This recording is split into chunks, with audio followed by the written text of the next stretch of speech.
വാർത്തയിലേക്ക്. PV അൻവർ ഒരു ഫാക്ടറാണെന്ന ബോധ്യം നിലമ്പൂർ തെരഞ്ഞെടുപ്പിൽ വന്നിട്ടുണ്ടെന്ന് ET മുഹമ്മദ് ബഷീർ. അടുത്ത തെരഞ്ഞെടുപ്പിന് മുൻപ് UDF അടിത്തറ വിപുലമാക്കണം.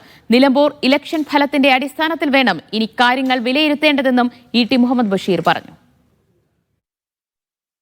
PV അൻവർ അവിടെ കണ്ടൊരു സംഗതി എന്താണെന്ന് വെച്ചാൽ ഒരു ഫാക്ടറാണെന്നുള്ളത് ബോധ്യം, ഒരു ഫാക്ടറാണ്. അത്രയും വോട്ട് പിടിച്ചല്ലോ. പിന്നെ UDFന്റെ സമീപന രീതി അതിപ്പോൾ കമ്മിറ്റിയൊക്കെ കൂടി തീരുമാനിക്കും. പക്ഷേ UDFന്റെ അടിത്തറ അടുത്ത തെരഞ്ഞെടുപ്പ് ആകുമ്പോഴത്തേക്കും കൂടുതൽ വ്യാപകമാക്കേണ്ടത് ന്യായമായൊരു പൊളിറ്റിക്സാണ്. അതിൽ സമാന ചിന്താഗതിക്കാരായിട്ട് വരുന്ന ആളുകളെ ഏതെല്ലാം വിധത്തിൽ റെക്കമെൻഡേറ്റ് ചെയ്യണമെന്ന കാര്യം ചർച്ച ചെയ്യപ്പെടേണ്ട കാര്യമാണ്. ഷിത ജഗത് വിവരങ്ങൾ നൽകും. ഷിത, അൻവറിനെ പൂർണ്ണമായി അവഗണിക്കാനാകില്ല എന്ന നിലപാടിലാണോ ലീഗ്?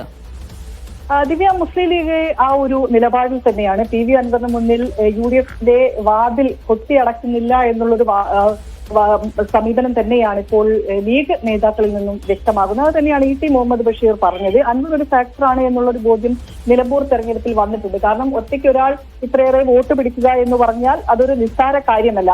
സ്വാഭാവികമായും ഇനി തദ്ദേശ തെരഞ്ഞെടുപ്പിന്റെ ഒരുക്കങ്ങളിലേക്ക് നീങ്ങുകയാണ്. അപ്പോൾ അടുത്ത തെരഞ്ഞെടുപ്പിന് മുൻപ് UDFന്റെ അടിത്തറ വിപുലമാക്കാനുള്ള നീക്കത്തിലാണ്. അങ്ങനെ വരുമ്പോൾ സമാന ചിന്താഗതിക്കാരെ UDFനൊപ്പം ചേർന്ന് നിൽക്കുന്ന ആളുകളെ ഉൾപ്പെടുത്തേണ്ട കാര്യം UDFിൽ ചർച്ച ചെയ്യണം എന്നുള്ളതാണ് ET പറഞ്ഞത്. എല്ലാത്തിനെയും പോസിറ്റീവായി തന്നെ കാണണം.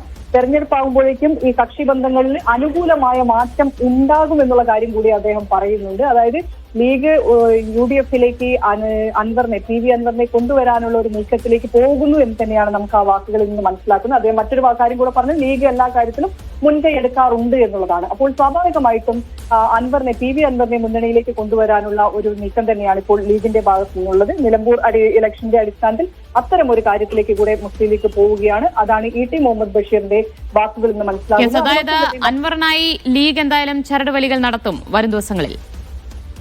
തീർച്ചയായും അൻവറിനെ UDFിലേക്ക് കൊണ്ടുവരിക. കാരണം അൻവർ ഉയർത്തിയ വിഷയത്തിനെ മുൻനിർത്തിക്കൊണ്ട് തെരഞ്ഞെടുപ്പിനെ നേരിടുക എന്നുള്ളതാണ് ലീഗ് മുസ്ലിം ലീഗ് ലക്ഷ്യം വെക്കുന്നത്.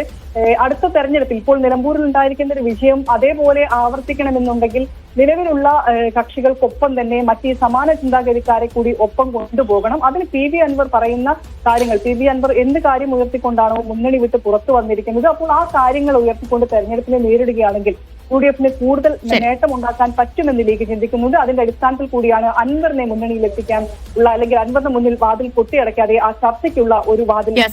അൻവർ ഒരു ഫാക്ടർ തന്നെയാണ് എന്ന നിലപാടിൽ തന്നെയാണ് മുസ്ലിം ലീഗ് ഉള്ളത്. വിവരങ്ങളാണ് ഷിത ജഗത് നൽകിയത്.